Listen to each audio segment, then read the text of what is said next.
Hello दोस्तों, कैसे हैं आप लोग। हम लोग देख रहे हैं एडमिनिस्ट्रेटिव लॉ और आज का हमारा टॉपिक है फॉर्म्स ऑफ डेलीगेटेड लेजिस्लेशन। ठीक, प्रत्यायोजित विधायन के स्वरूप। तो चलिए देख लेते हैं। सबसे पहले इंट्रोडक्शन से स्टार्ट करेंगे। The previous lecture we studies in the meaning and need of delegated legislation. पिछले लेक्चर में हम लोगों ने डेलीगेटेड लेजिस्लेशन के बारे में जाना था। ठीक है, अब इसमें हम लोग फॉर्म ऑफ डेलीगेटेड लेजिस्लेशन आज के डिस्कशन में हम लोग डिस्कस करेंगे। ठीक, तो चलिए देखते हैं। These are the various legal instrument through which executive exercise delegated legislative power.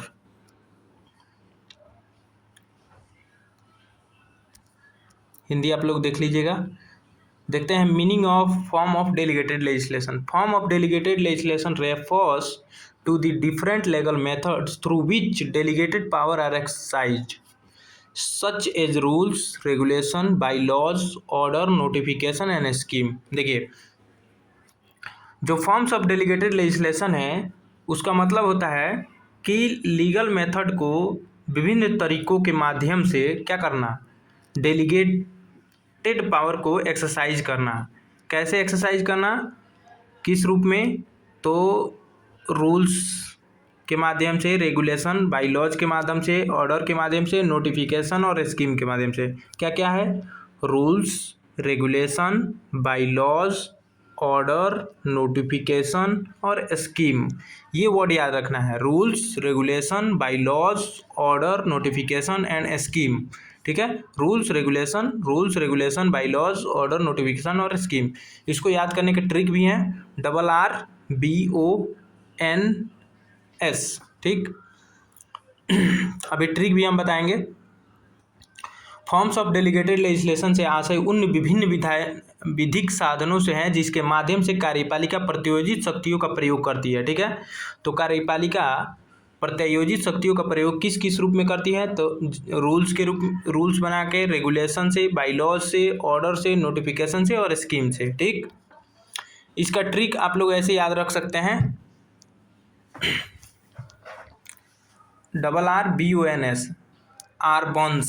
ठीक है ना, आप याद रख सकते हैं, आरबॉन्स है ना, आरबॉन्स चाहे अर्बन्स। अर्बन समझ रहे हैं ना, मतलब अर्बन, रूरल, ये पढ़े होंगे, जानते होंगे। तो अर्बन याद रखना है, अर्बन्स है ना।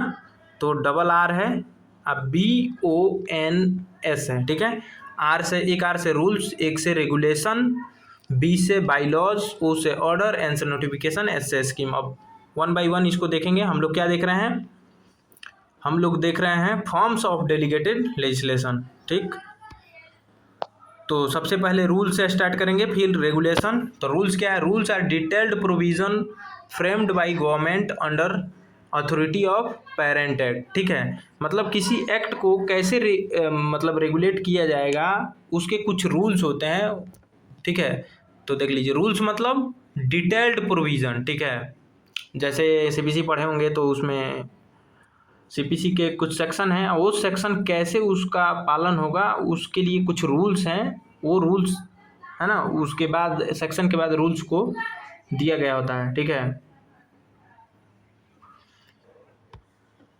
तो they are explain how the act will be implemented. ठीक है, रूल्स का मतलब होता है कि कोई एक्ट है कैसे इम्प्लीमेंट होगा, उसके कुछ रूल्स होते हैं। ठीक है, तो रूल्स का मतलब act will be implemented, they explain how act will be implemented, मतलब वो एक्ट कैसे इम्प्लीमेंट होगा, वो चीज़ें जो लिखी गई होती हैं वो रूल्स होती हैं। ठीक, रूल्स वे विस्तृत प्रावधान है जिन्हें सरकार मूल अधिनियम पेरेंट एक्ट के अंतर्गत बनाती है। उसका उद्देश्य अधिनियम को प्रभावी ढंग से लागू करना होता है। ठीक है, जैसे example, central government frames rules under the environment protection act 1986, मतलब पर्यावरण संरक्षण अधिनियम 1986 के अंतर्गत केंद्र सरकार विभिन्न रूल बनाती है। ठीक, रेगुलेशन क्या है, regulation are framed by statutory authority. ठीक, और regulatory body to regulate particular subject. ठीक है, रेगुलेशन वे नियम है जिन्हें वैधानिक निकाय मतलब स्टैट्यूटरी अथॉरिटी या नियामक संस्थाएं किसी विशेष क्षेत्र को नियंत्रित करने के लिए बनाती हैं। ठीक है, तो रेगुलेशंस है।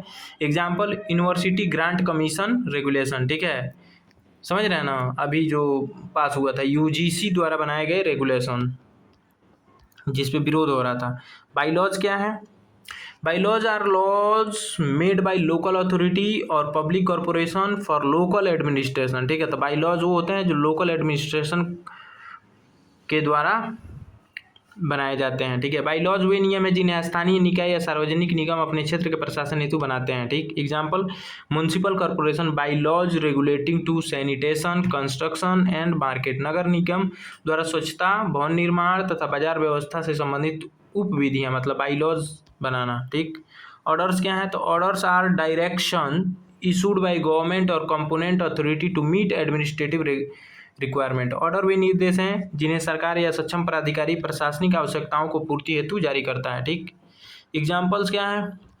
एन एन ऑर्डर डिक्लेयरिंग अ कर्फ्यू और regulating movement during the emergency. जैसे किसी क्षेत्र में कर्फ्यू लगाने अथवा आपातकालीन स्थिति में आवागमन नियंत्रित करने का आदेश। ठीक है, notification. A notification is an official announcement published in official gazette to give legal effect to a decision। ठीक है, जैसे मान लीजिए कोई एक्ट पास हो गया लेकिन उसका इफेक्ट कैसे पता चलेगा कि किस तारीख से इफेक्ट हो रहा है, तो उसके लिए एक ऑफिशियल गैजेट जारी होगा जिसे नोटिफिकेशन कहते हैं, है ना। नोटिफिकेशन वह आधिकारिक घोषणा है जिसे राजपत्र या ऑफिशियल गैजेट में प्रकाशित किया जाता है ताकि किसी निर्णय को कानूनी प्रभाव हो सके। एग्जाम्पल, जैसे government notifies the date on which act comes into force. ठीक है, मतलब बताती है कि बीएनएस, बीएनएसएस और बीएसए कब लागू होगा। ठीक है, तो वो नोटिफिकेशन होता है। Scheme are detailed plans framed under an act for implementing welfare programs और एडमिनिस्ट्रेटिव पॉलिसीज। स्कीम में विस्तृत योजनाएं हैं जिन्हें किसी अधिनियम के अंतर्गत कल्याणकारी कार्यक्रमों या प्रशासनिक नीतियों को लागू करने के लिए बनाया जाता है। Example, employees provident fund scheme, या बिहार में कौन सा स्कीम, मतलब अभी एक वेलफेयर स्कीम गवर्नमेंट ने लागू किया है लेकिन अभी ज़मीनी स्तर पे नहीं है। अरे एडवोकेट के लिए है जो 3 साल तक अगर नए एडवोकेट है तो उनको मिलेगा। ठीक है, कर्मचारी भविष्य निधि इसका मुख्य उदाहरण है। फ्लो चार्ट से आप कैसे याद कर सकते हैं? तो पेरेंट एक्ट से डेलीगेशन होता है पावर का। ठीक, एक्सिक्यूटिव अथॉरिटी उसको डेलीगेट करता है, मतलब एक्सिक्यूटिव अथॉरिटी उसका यूज करता है। ठीक है, किसके लिए? तो रूल्स के लिए, रेगुलेशन, रूल्स बनाने के लिए, रेगुलेशन बनाने के लिए, बाईलॉज के लिए, ऑर्डर के लिए, नोटिफिकेशन के लिए और स्कीम के लिए। ठीक, इंपॉर्टेंट केस लॉज देख सकते हैं। State of Tamil Nadu versus P Krishnamurthy 2006 का। Supreme Court held that delegated legislation can be challenged if it is ultra vires the constitution. Delegated legislation को भी चैलेंज किया जा सकता है, कब? वो कॉन्स्टिट्यूशन का वायलेशन करे या अल्ट्रा वायर्स हो। ठीक है, ultra vires the parent act के ही को ही इन्फ्रिंज करता हो, आर्बिट्रेरी और अनरीजनेबल हो, कंट्रेरी टू फंडामेंटल राइट हो। ठीक है, सर्वोच्च न्यायालय ने कहा किसमें? State of Tamil Nadu versus P Krishnamurthy में सर्वोच्च न्यायालय ने कहा कि प्रत्यायोजित विधायन को चुनौती दी जा सकती है, वह संविधान के विरुद्ध हो, मूल अधिनियम के विरुद्ध हो, मनमाना या अविवेकपूर्ण हो, मौलिक अधिकारों का उल्लंघन करता हो। ठीक है, अगला केस है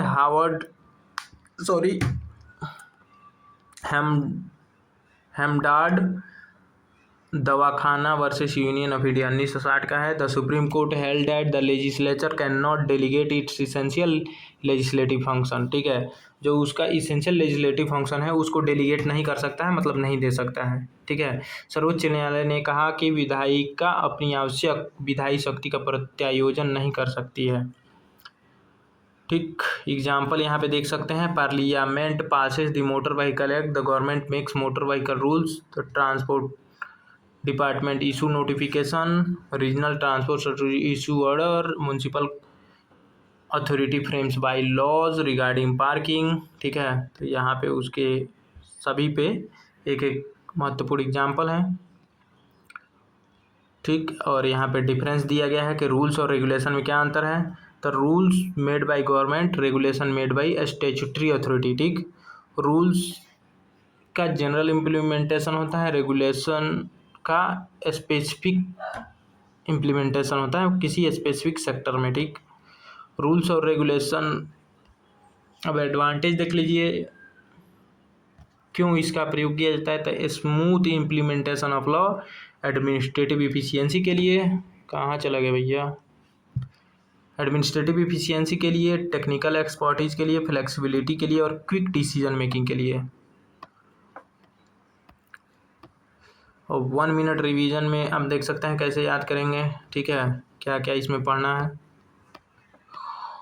कंक्लूजन देख लीजिए। The form of delegated legislation are practical tools through which the executive implements the law enacted by the legislature. Without these forms, modern administrative cannot function effectively, ठीक है ना, इफेक्टिव तरीके से फंक्शन नहीं कर सकती है इसके बिना। प्रत्यायोजित विधान के विभिन्न स्वरूप वे व्यवहारिक साधन है जिसके माध्यम से कार्यपालिका विधायिका द्वारा बनाए गए कानूनों को लागू करती है। इसके बिना आधुनिक प्रशासन का प्रभाव संचालन संभव नहीं है। सो थैंक्स फॉर वॉचिंग, मिलते हैं नेक्स्ट वीडियो में।